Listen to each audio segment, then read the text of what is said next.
He is calm when he makes the plan. Sunday evening, kitchen table, notebook open. He writes down what he will eat this week. Grilled chicken, vegetables, rice. No snacking after 8. No drive-through on the way home from work. He is specific. He is serious. He has done the math on calories and cost, and he knows exactly what he wants and why. He writes it in pen because pen feels like a commitment.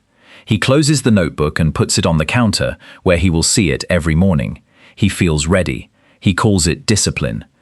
That notebook, that pen, that clean and certain plan, psychologists have a name for the state he is in right now. They call it the cold state. Calm, rested, fed, thinking clearly. The cold state makes beautiful plans. It just never has to live inside them. The person who will have to live inside this one is standing on the other side of something called the hot-cold empathy gap, and the man at the kitchen table has no idea that person exists, even though they share the same name, the same face, and the same car. Wednesday. He is in his car at 5:45. He has been in 3 meetings that produced nothing. His lunch was a granola bar at his desk because a call ran long. He is not thinking about the notebook. He is not thinking about Sunday. He is thinking about the fact that there is a Wendy's in 800 meters and his hands are already turning the wheel. He eats in the parking lot with the engine running. He does not feel guilty yet. That comes later, around 9, when he sees the notebook on the counter and cannot remember what the person who wrote in it was thinking. It is not that he disagrees with the plan. It is that the plan was written by a stranger. This is the empathy gap. It is the distance between what you feel, want, believe, and decide in one state and what you feel, want, believe, and decide in another. Cold state. Calm, rested, fed, comfortable, rational. Hot state. Hungry, angry, tired, lonely, afraid, aroused, in pain. The gap is not about willpower. It is not about discipline. It is about the fact that the person in the cold state cannot accurately simulate what the person in the hot state will experience. They are using the same brain. They are not using the same brain. The calm version builds the plan.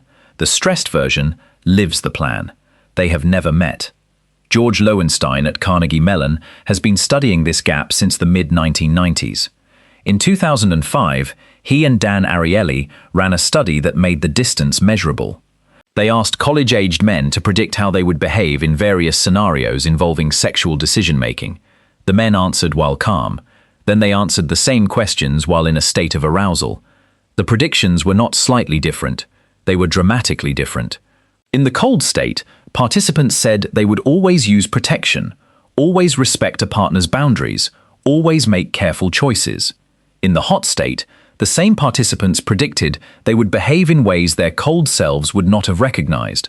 The gap between the two sets of answers was not a few percentage points. It was a different person answering.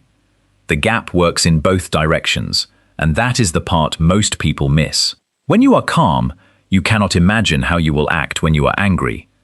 But when you are angry, you also cannot imagine how you will feel when you are calm again. The angry person thinks they will be angry forever. The calm person thinks they will be calm forever. Neither is lying. Both are wrong. The full person cannot remember what hunger feels like. The hungry person cannot imagine what fullness feels like. The person not in pain looks at someone in chronic pain and thinks, if that were me, I would handle it differently. They believe this completely. They are completing a sentence about a country they have never visited, using directions from a map they have never read. This is why addicts in recovery relapse, not because they forgot the pain of addiction, because they are standing in a cold state making predictions about a hot state, and the cold state keeps whispering that the hot state will be manageable this time. The cold state has never been right about this. It keeps saying it anyway. This is why people in comfortable offices design policies for people in crisis, and the policies never work the way the spreadsheet said they would. The spreadsheet was built in a cold state. The policy is lived in a hot one. The distance between the two is not a rounding error. It is a canyon. It runs through medicine. A doctor who has never experienced chronic pain prescribes a pain management plan that requires the patient to rate their pain on a scale of 1 to 10 and then make rational decisions based on the number. The patient is in pain. Rational decisions while in pain are not the same as rational decisions while not in pain.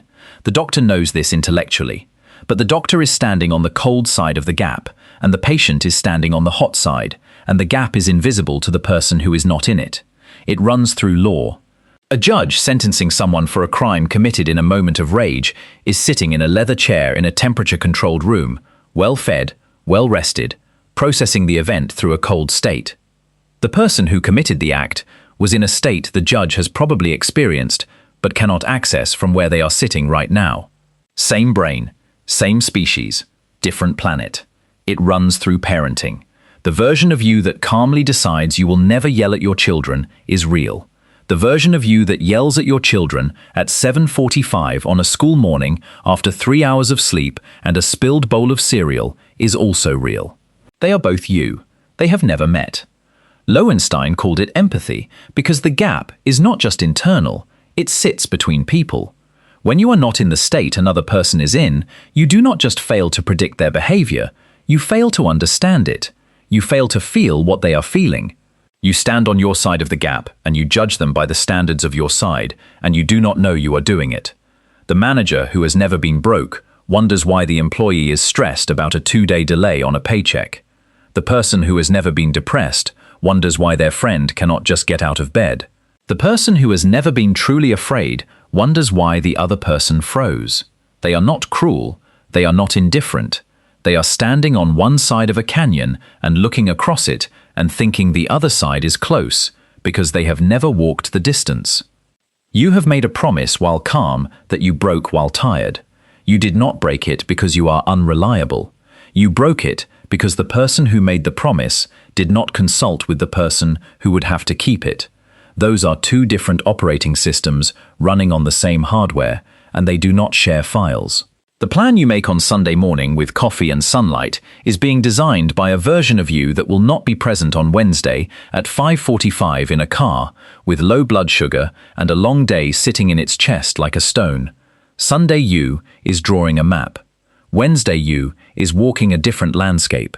The map is not wrong. It was just drawn by someone who has never been to where you are standing now.